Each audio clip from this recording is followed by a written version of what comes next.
questions and answers.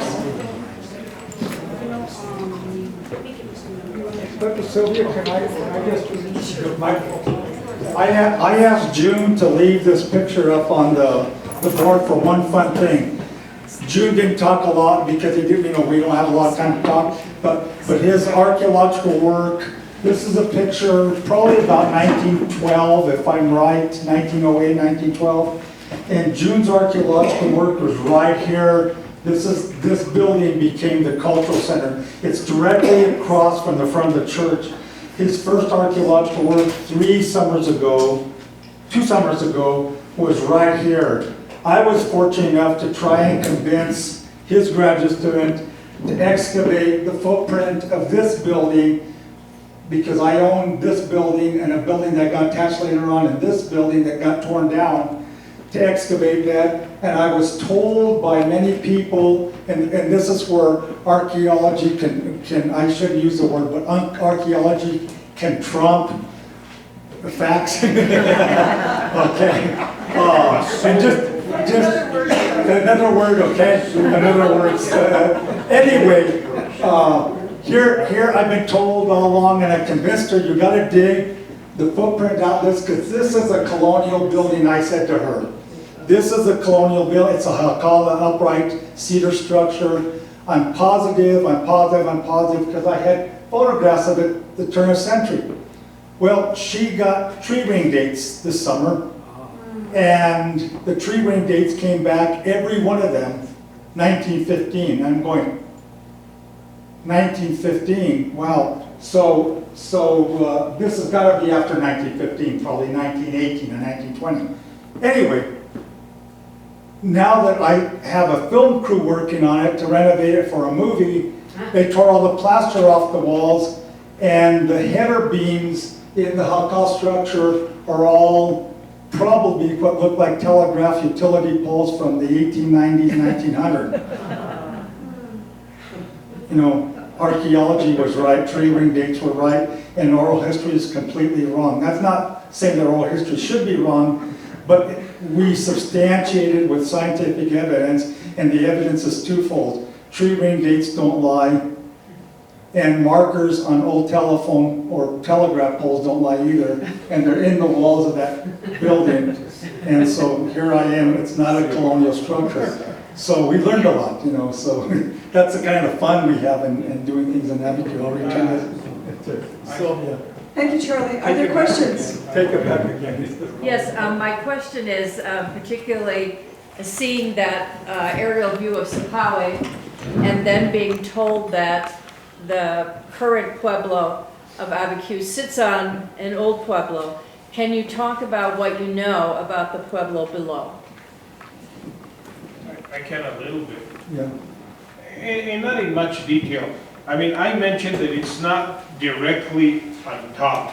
When I say built on, meaning in the area, because the ancient Pueblo is actually several structures scattered on key lookout points in Abiquiu. It's not down on the flat area, which would have been this just lent itself really well, to the layout according to, how Spanish government ruled and what was reading. But even with that said, I can't say what's under there. We've done no real study, but we have gone through, like with utility lines, as we're upgrading utility lines and so on and so forth.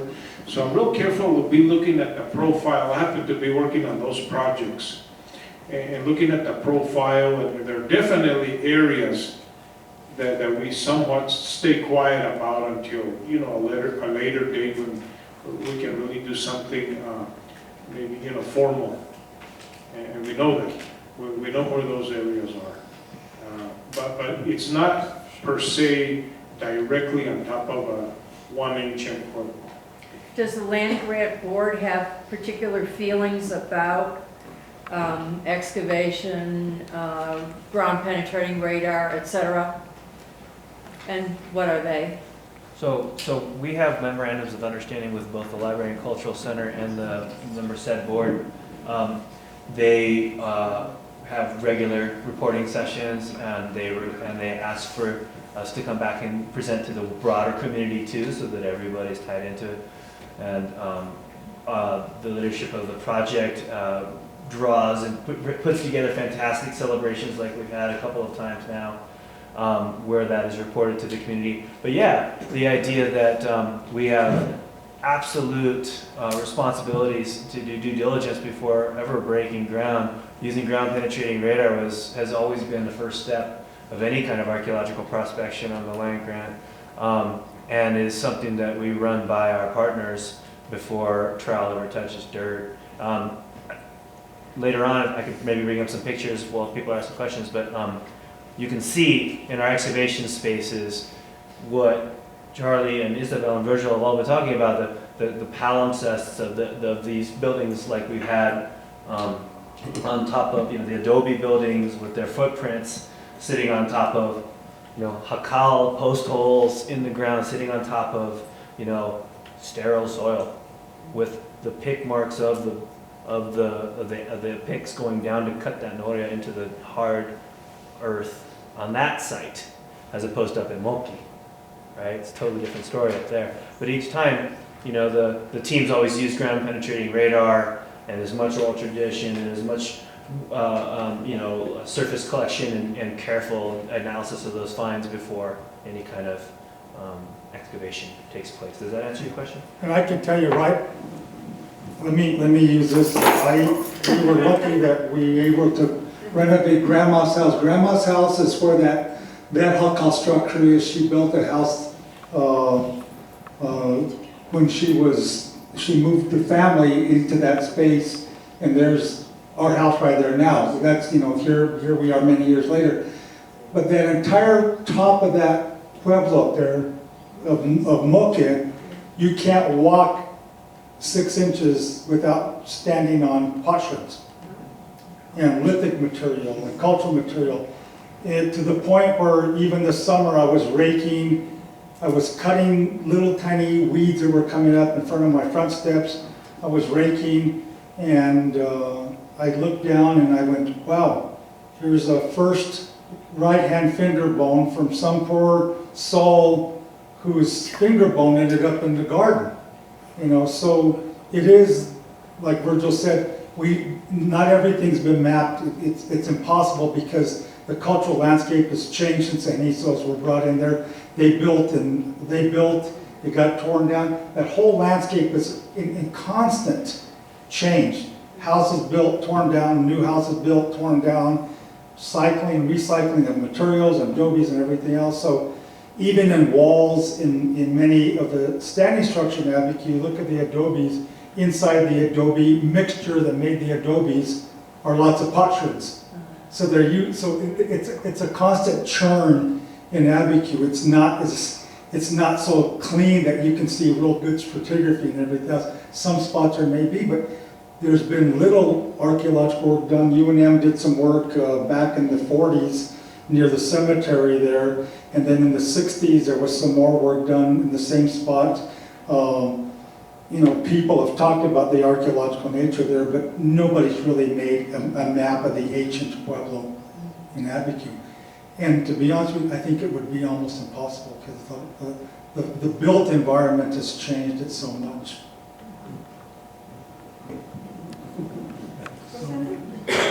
I wanted to ask Virgil, when you were building your little, the side of the Acequia that you built to prevent the erosion, what do? You plant the bush first and then you pack it with rocks? She's asking about the steps that I take to secure brush for erosion control. In this case, I did 2 different things. The brush itself, I do cut, and then I place with the brushy side, or the bushy side, sometimes up, but also sometimes down. So each piece is placed. It's never just thrown. And then there's a little bit of experience involved. I mean, you have to be real careful to make sure that when you place it, that you give it the best chance of taking hold, okay? And the rock that I used to tie it with, because sometimes it's just gravel or rock, I just placed right on top. But a lot of times I was only going up one layer, which might be 3 or 4 inches. It's a lot of work to go out there and, you know, work all that hard and then have a flood just carry it away. So you're real careful because you're also placing a lot of sediment, even though it doesn't look at like a 30-foot wide area that you need to cover. So what I found was the best thing is first try to get a level plane so that that material spreads out nice and even, and you don't have the force all in one area. Okay, you dissipate the energy, you know, of the flood, and you spread it out. And my second question is, how many people are living there presently? In the community of Abiquiu, I don't think there are more than 300 souls right now.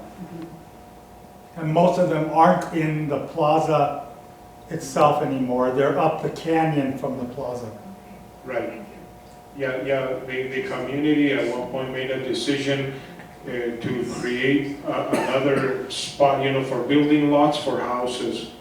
And anyway, a lot of the communities there, probably much more than are actually in the Pueblo itself. Now the Landgrant does have currently the potential to have up to 73 members. And I don't really want to get into that portion and how all that shakes out, but that would be the people that claim to be the owners of the Abiquiu Landgrant, which I don't agree with. I was just wondering, when is the library open? The library is open Sunday through Thursday, 1 to 6 p.m. The overview photo that you showed of Abiquiu, what year was that photo taken? 1900. Not that one.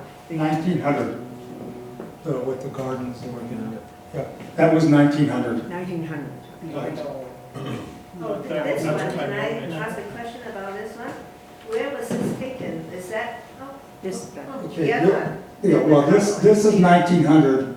It shows Moke up above and Plaza de Abiquiu down below. And there is a distinction. There's a real distinction. You don't, up there, you don't tell people you live in Abiquiu, you tell people you live in Moki, just like he said. Yeah, and you Even see though it's this is Abiquiu. the church right here. You can see the big building right here. That church was torn down 1929, and the present church sits almost in the same exact spot, maybe about 15 feet toward the east. And you can even see defensive walls around the backside. Virgil can point out some of those Well, defensive walls. you can see the houses used to come out this way, and then they used to come up this way, and eventually they were all attached. You know, everything was attached. And you go out there and the layout's still exactly just like that. Somebody else had a question. Okay, what are early Santaneros? Early Santeros, Early Santeros, is that saints or something? saint makers.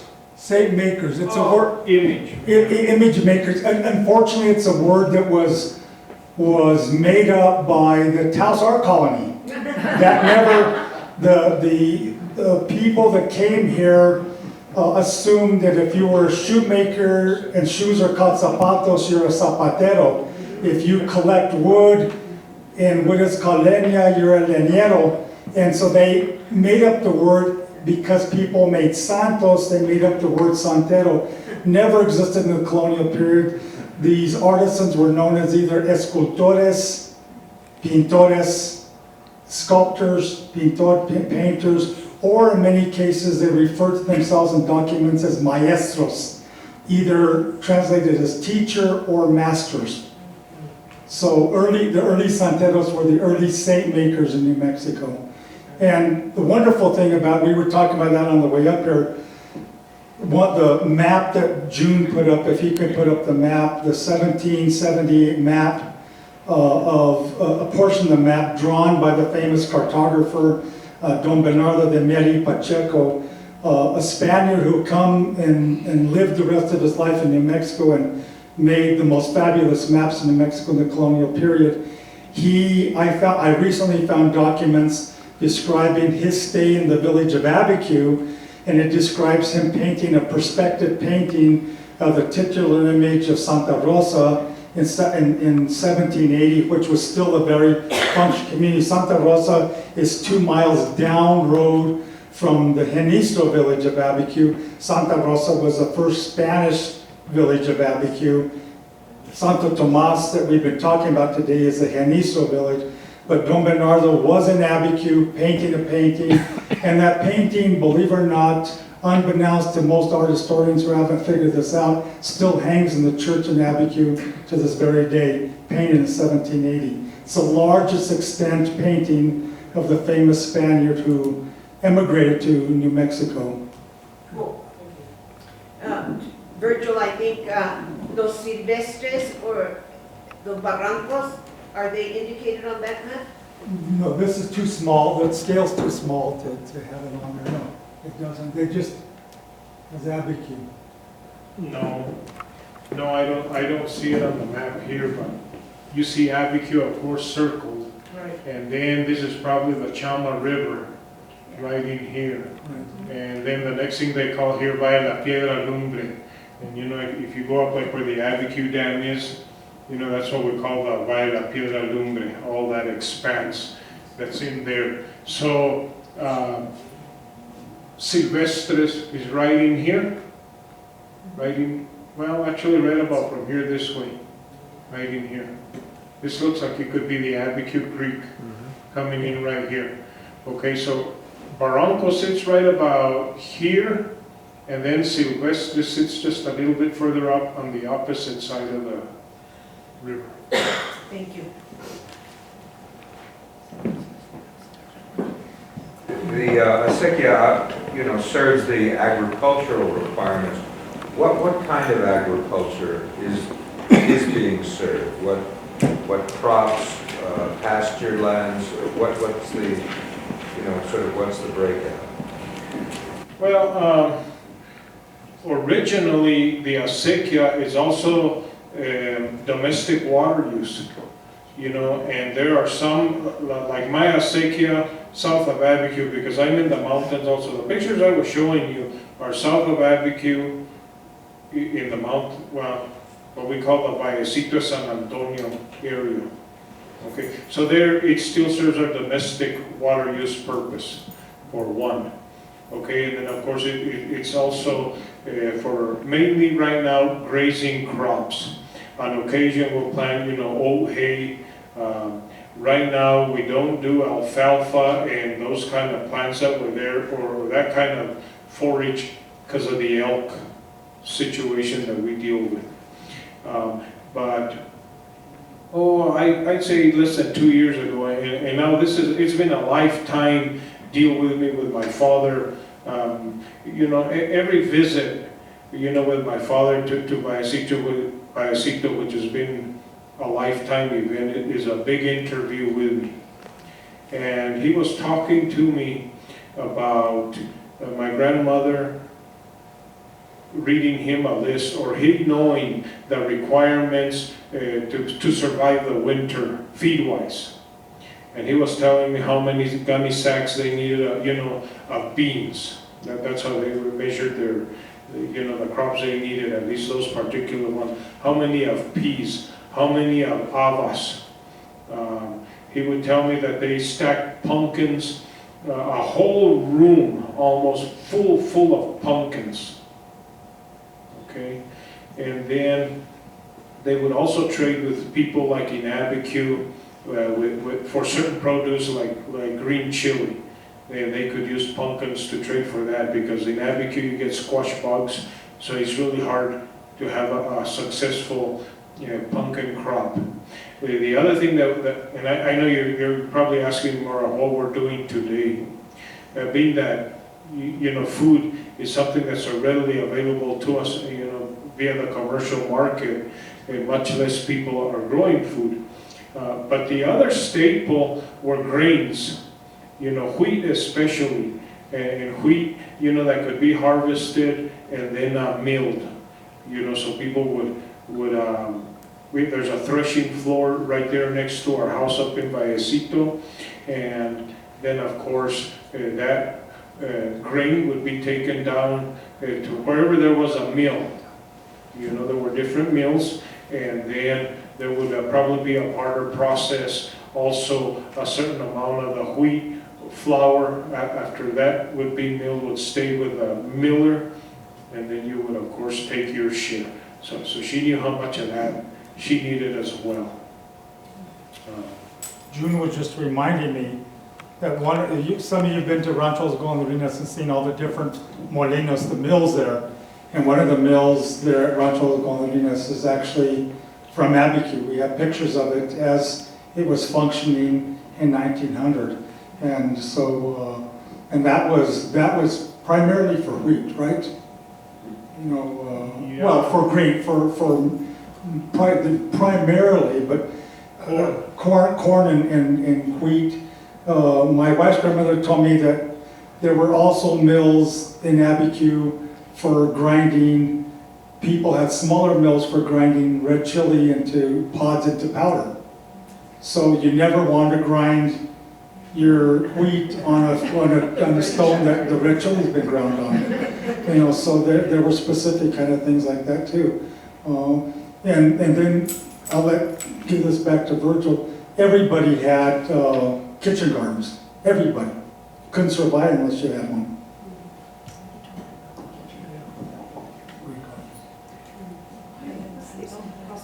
Yeah, and I might just mention that, there was livestock, of course, for meat, but then a fair amount of hunting was going on also. And then what was being hunted the most for meat was, of course, mule deer. And I just got asked, what's the elk problem? Yeah. The elk problem is that we're invaded with elk, and that they go in and, see, like in our situation, the irrigated land is the cream of the crop. So guess what? It's like a magnet. And we have like livestock, such as my case. Well, I try to keep salt there, and that of course is going to attract, the wildlife, and then we start dealing, with, like damage to fences. We put a lot of work into irrigating. That means cleaning the acequias, dealing with flood situations, dealing with drought, dealing with bugs, and then you get wiped out by elk. I mean, they're there 24/7. So, we're working on that too. We're trying to get game and fish, to help us with fencing, which, the irony is, we want to live, with the wildlife as well. But it's more of a management effort. There's plenty of area for the elk, to be there, especially after all the fires we've had. And I might mention that our watershed, after all these fires, is somewhat functional now. Meaning now we don't run out of water like we did before. We could run out in June, early June, believe it or not. And now we've had water year-round for at least, about 3.5, 4 years. It wasn't my best way of taking care of the land, but I guess the man upstairs finally listened to my plight. Believe me, tons of damage. Boy, can we get, tons of damage. But up in the forest where we have flatter ground that didn't experience as much, erosion, it just opened up the country incredibly. I mean, grass is beautiful, just beautiful, and tons of grass, which before was just a really dark, dead, choked out forest. Anyway. Yeah, is it true that the Pedernal is going to be renamed Santa O'Keefe Mountain now? I guess we could do whatever we want. We're man. No, actually, there was a petition, and against that. And it was not. Seriously though, I want to say that I've attended some of the previous sessions here, and they've all been pretty good. And you folks are very good representatives of the Abiquiu as well. It's interesting how almost everywhere you look around in northern New Mexico, I mean, obviously Abiquiu is very much a part of it. My grandfather on my mother's side, Quintana, Cristobal Quintana, and his family were originally from Abiquiu, and they settled here, and you know, the rest is history, kind of. But in other places, of course, the Martinez Hacienda and that family line from there as well, and other things. And by the way, about 3 weeks ago, we had just a very, very beautiful, nice event. Hacienda de los Martinez and Hermano Dexter and Maurice were here also, and it was kind of bringing things across the landscape again. Those old roads and connections that are from Abiquiu to here, and also, so that was very great. But again, it's just another sign of the connections which are still so much alive. Things are not all, history is never dead. And yes, everybody, we can turn the microscope on ourselves and examine it from, you know, scientific standpoints or all these different standpoints. But the fact of the matter is, as you guys are also showing, is who we are is what we are, where we came from, with the hearts that we have, and where we want to carry things forward. And with that being said, again, I personally want to thank you.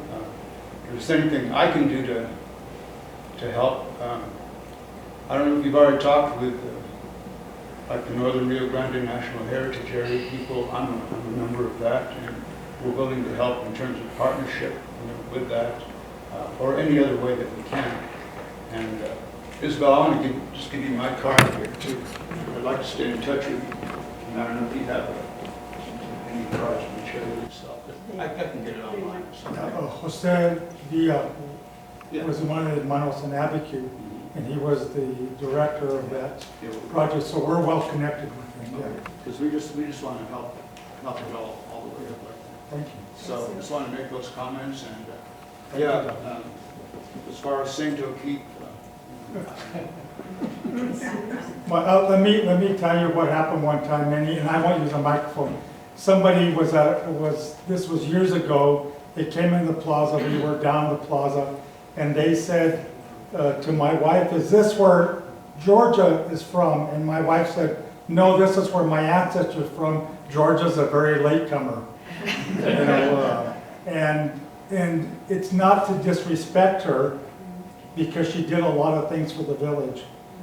She built a gymnasium, she put a water system in, and the people are certainly grateful for that. But the people in Abiquiu want people to understand that they have a history that's a lot longer than the history of Georgia coming to Abiquiu.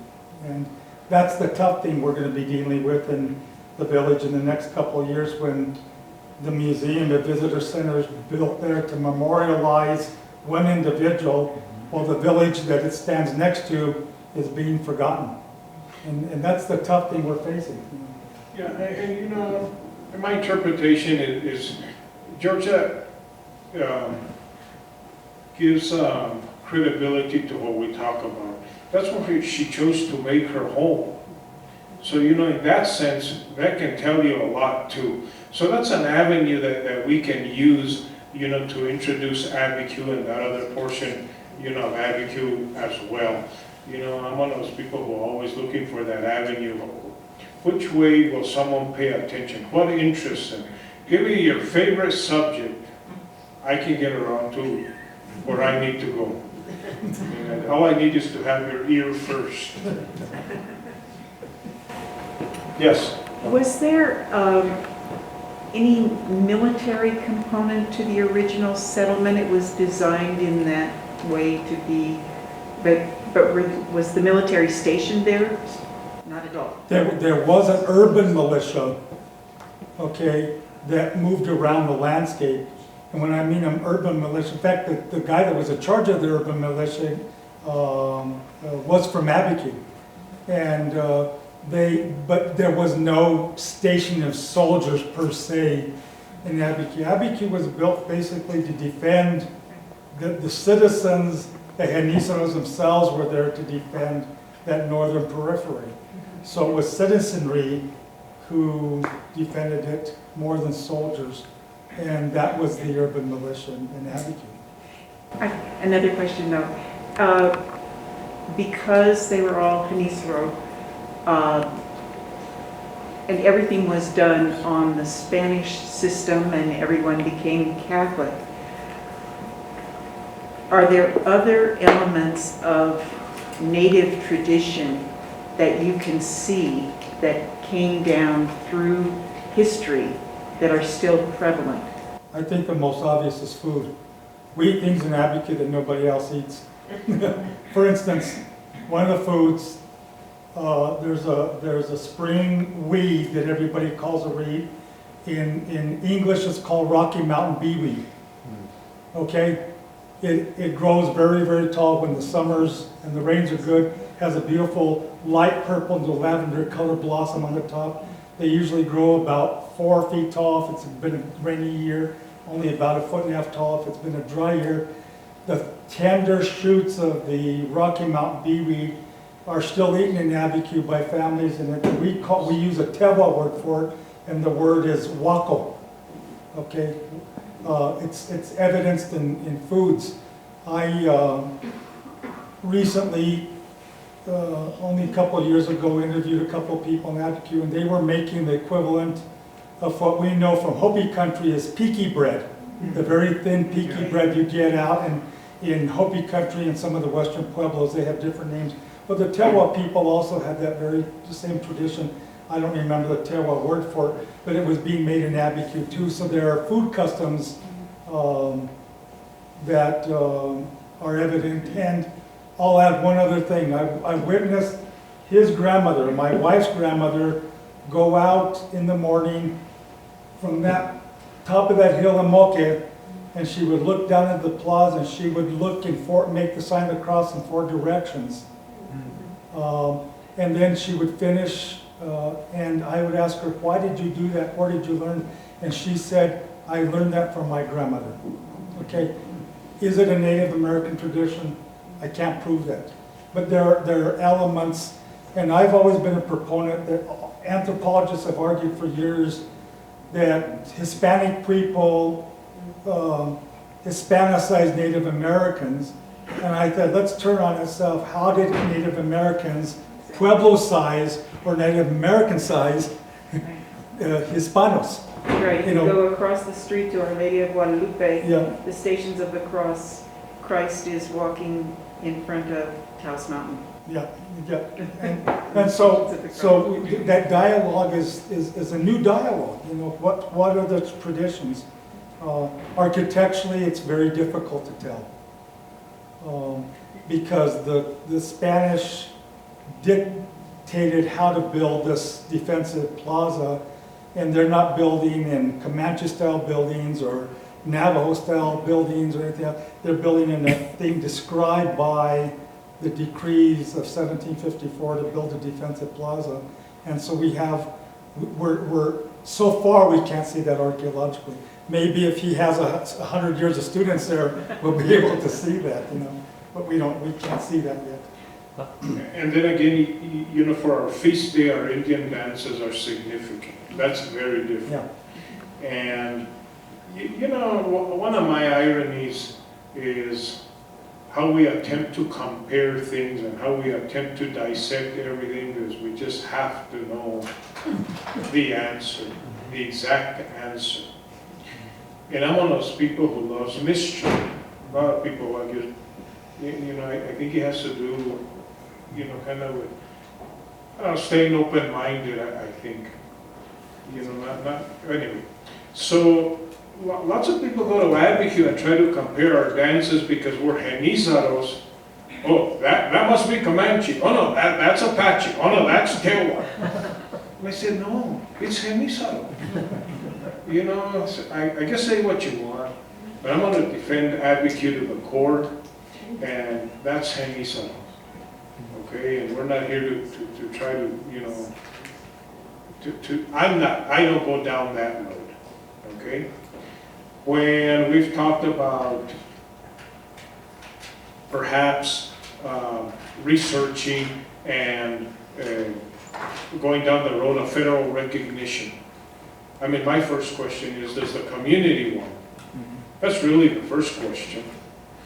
And then, you know, we go and we get a Pueblo checklist of what it takes to be federally recognized. Well, that's not going to work either, because we're not that kind of Pueblo.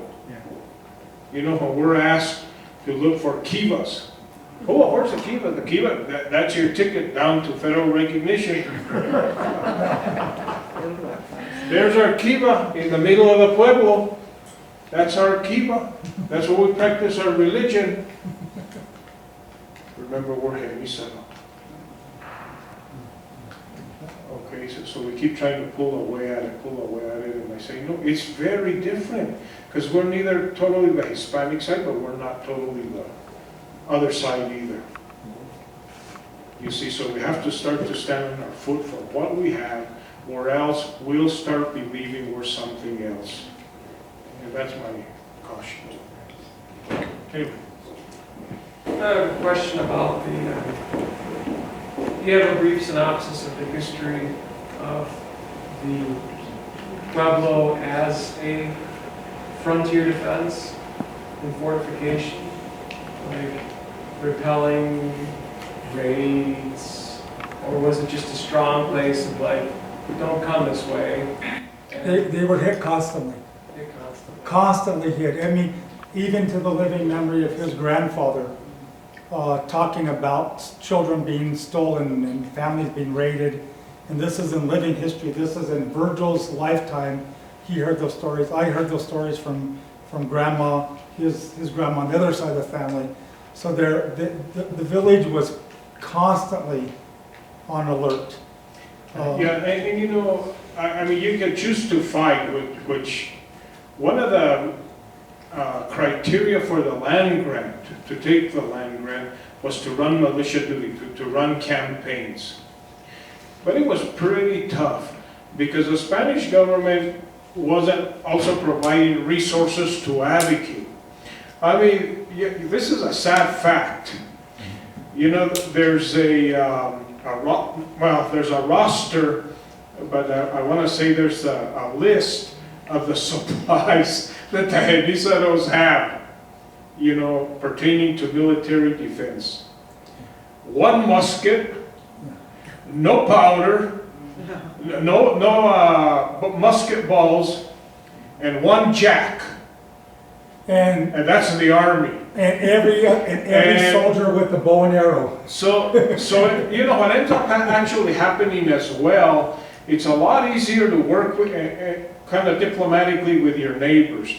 So that's where the trade fairs end up getting also big. It's a lot easier to, you know, have a trade fair, get along with your neighbors, they get what they need, you get what you need, and you send them on their way, kind of. That's a better way of having peace.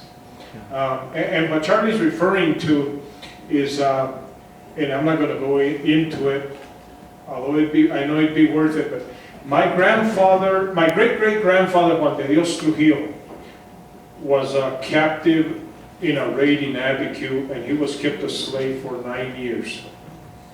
And then, because it just coincided with the timing when the U.S. government was settling nomadic tribes onto reservations, that's how he was freed. Yeah. What age? 19. He was taken when he was about 9 years old. Okay, and then he came back to Abiquiu when he was about 18, 19. And smartly and fortunately, we have my grandfather telling his version of the story. So see, You know, one of those ironies too, you know. I'm not constantly, but occasionally I'm criticized about my stories being hearsay. In this case, listen to the facts for yourself. That's the beauty of being smart enough to record someone's interesting stories. And I'll encourage that right now. If you have someone, a great uncle, a great aunt, you have stories recorded. You just don't know how important they might be later on. And in this case, it's just been wonderful. And to final answer that, because I kind of interrupted Virgil, in that urban militia, Ignacio Gallegos lists everybody in urban militia from Abiquiu, and he says they're all armed with bows and arrows. But I was curious, down the road, they're in a campaign looking for a bunch of Navajos, and two of the guys from Abiquiu get in a wrestling match with one another, and one shoots the other one, and the arrow enters near his heart, and they take it out, he lives. In the journal of Ignacio Gallego from Abiquiu describes, he says, the point that was removed from near his heart was an obsidian point, and he says, likewise, all my men are armed with bows and arrows, and the arrows are tipped with obsidian points. They didn't even have metal points. And this is 1827. That's how backwards, in a sense, the Spanish government provided for the Genízaros. They had to arm themselves with homemade bows and arrows. You had a question? Oh, I wanted to finish I one did, last. but I'm also in charge of saying that we're running out of We're time. running out So I of guess I have to cut myself off. Thank you so Thank you much. very much.